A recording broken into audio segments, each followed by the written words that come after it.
Netflix resmi menghentikan upaya akuisisi Warner Bros. Discovery setelah Dewan Direksi perusahaan media tersebut menyatakan tawaran dari Paramount Skydance lebih menguntungkan.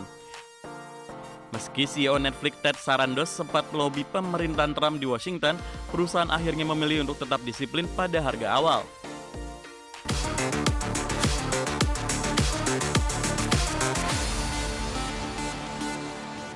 Terima kasih Anda masih bersama kami. Pemirsa, raksasa streaming Netflix secara mengejutkan menolak untuk menaikkan nilai tawaran akuisisi terhadap Warner Bros. Discovery.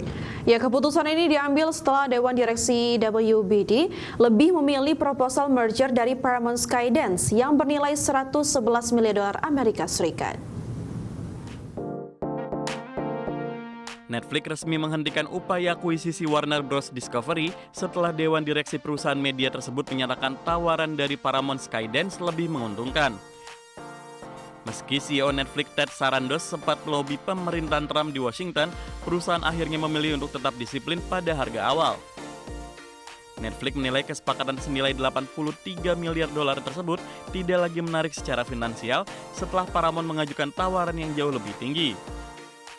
Dalam proposal terbarunya, Paramount Skydance menawarkan nilai akuisisi mencapai 111 miliar dolar atau sekitar 31 dolar per lembar saham secara tunai. Angka ini jauh melampaui valuasi yang diajukan Netflix sebelumnya. Selain harga yang lebih tinggi, Paramount juga berkomitmen membayar biaya penghentian sebesar 2,8 miliar dolar yang harus dibayarkan WBD kepada Netflix guna mengakhiri perjanjian merger yang ada. Adapun manajemen Netflix menegaskan bahwa bisnis mereka tetap sehat dan akan terus tumbuh secara organik tanpa harus memaksakan akuisisi dengan harga yang tidak masuk akal.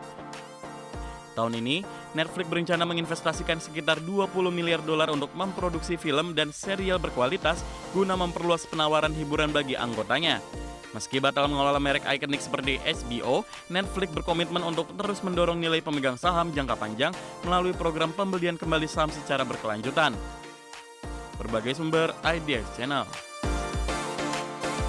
Perusahaan teknologi HP Inc. melaporkan harga chip memori atau RAM melonjak signifikan dari kisaran 15 hingga 18% pada kuartal sebelumnya. Hal ini disebabkan oleh krisis biaya komponen yang kian terasa di industri teknologi pada tahun 2026.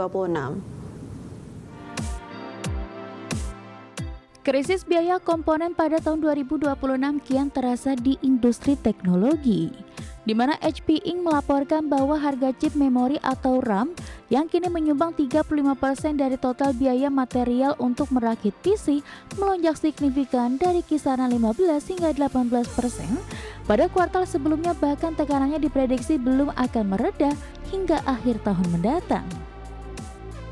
Dalam paparan kinerja kuartal 1 2026, CEO sementara HP Inc. Bruce Broussard menyampaikan bahwa pihaknya telah mengamankan kontrak pasokan jangka panjang, menambah pemasok baru, serta membangun stok strategis guna mengantisipasi lonjakan harga. Selain mengamankan pasokan, perusahaan melakukan efisiensi melalui diversifikasi sumber komoditas berbiaya rendah, serta memangkas ongkos logistik dengan proses perencanaan berbasis AI internal. Sementara itu dari sisi komersial, HP mulai melakukan penyesuaian harga secara selektif untuk mengimbangi kenaikan biaya, bekerja sama dengan distributor dan pelanggan langsung. Meski terdapat tekanan biaya, kinerja penjualan masih mencatatkan pertumbuhan dengan membukukan pendapatan 10,3 miliar dolar Amerika atau naik 11% secara tahunan. Adapun pihak manajemen menyebut adopsi Windows 11 dan meningkatnya minat terhadap AI PC menjadi salah satu pendorong utama, di mana saat ini sekitar 35% PC yang dijual HP melalui AI PC dengan dukungan lebih dari 100 pengembang perangkat lunak untuk memperluas ekosistem aplikasinya. Berbagi sumber IDX Channel. Raksasa otomotif Stellantis mencatatkan sejarah kelam dengan melaporkan kerugian tahunan pertamanya sejak perusahaan didirikan hasil merger pada tahun 2021 lalu. Kerugian jumbo senilai 26,3 miliar dolar Amerika ini dipicu oleh buruknya serapan pasar kendaraan listrik serta strategi transisi energi yang dinilai terlalu optimistis. Produsen mobil lintas negara Stellantis membukukan kerugian bersih mencapai 440 triliun rupiah sepanjang tahun buku 2025. CEO Stellantis Antonio Filosa menyebut kegagalan dalam memprediksi laju transisi energi sebagai faktor utama yang membebani keuangan perusahaan. Hasil ini menjadi pukulan telak bagi grup yang membawahi 14 merek ikonik seperti Jeep, Chrysler hingga Fiat di tengah persaingan ketat industri otomotif global yang kian dinamis. Sementara itu, Filosa yang mengambil alih kemudi perusahaan pada pertengahan 2025 menggantikan Carlos Tavares kini berkomitmen untuk melakukan pengaturan ulang bisnis secara total. Manajemen mengakui adanya biaya besar akibat perkiraan yang terlalu optimis terkait permintaan kendaraan listrik di pasar Amerika Utara dan Eropa. Fokus utama perusahaan saat ini adalah menstabilkan kembali kinerja keuangan yang terus merosot akibat buruknya performa penjualan di tahun-tahun sebelumnya. Sebagai bagian dari langkah efisiensi, Stellantis telah mengumumkan penghentian pengembangan sejumlah produk elektrifikasi, termasuk truk pick-up Ram 1500 EV. Tak hanya itu, perusahaan juga baru-baru ini menghentikan produksi seluruh kendaraan plug-in hybrid untuk semua merek dagang di wilayah Amerika Utara. Langkah drastis ini diambil guna menekan pengeluaran serta menyesuaikan kembali strategi produk dengan realitas pasar yang saat ini masih didominasi kendaraan konvensional. Berbagai sumber, IDX Channel. Pemirsa, BMW menarik kembali lebih dari 58.000 kendaraan di Amerika Serikat. Penarikan ini dilakukan akibat potensi kerusakan rangkaian kabel sistem pendingin udara yang berisiko menyebabkan korsleting. Otoritas Keselamatan Lalu Lintas Jalan Raya Nasional Amerika Serikat menyatakan BMW menarik kembali 58.713 kendaraan. Penarikan ini mencakup beberapa model termasuk M5 Sportwagon, M5, dan 750e xDrive. Masalah terletak pada rangkaian kabel sistem pendingin udara yang mungkin mengalami kerusakan. Kondisi ini dapat menyebabkan korsleting dan meningkatkan risiko kebakaran. Juru bicara BMW mengonfirmasi penarikan kembali tersebut.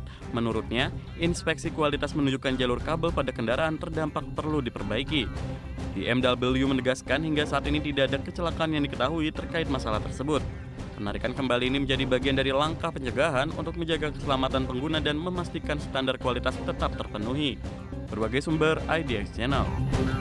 Pemirsa, NASA memberikan klarifikasi terkait berakhirnya misi Crew 11 lebih cepat dari jadwal akibat masalah medis yang dialami astronot Mike Finchy. Meski demikian, Lembaga Antariksa Amerika Serikat menegaskan kepulangan dilakukan secara terkoordinasi dan bukan dalam kondisi darurat.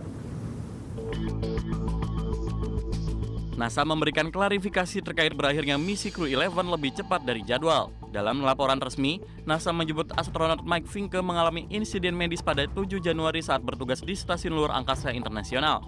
Meski sempat ditangani dari jarak jauh oleh dokter NASA, kondisinya memerlukan penanganan langsung di bumi.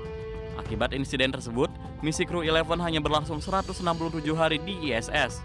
Keputusan mengakhiri misi lebih awal diambil agar Fincke dapat menjalani pemindahan medis tingkat lanjut yang tidak tersedia di orbit. Fincke bersama 3 astronot lain mendarat dengan selamat di lepas pantai San Diego pada 15 Januari menggunakan pesawat Dragon milik SpaceX. Setelah pendaratan, ia langsung dibawa ke Rumah Sakit Scripps Memorial La Jolla untuk perawatan. NASA menyatakan Fincke kini dalam kondisi baik dan telah kembali ke Houston untuk menjalani masa pemulihan. Namun lembaga tersebut tidak merincikan jenis insiden atau diagnosis medis yang dialami. Berbagai sumber, IDX Channel.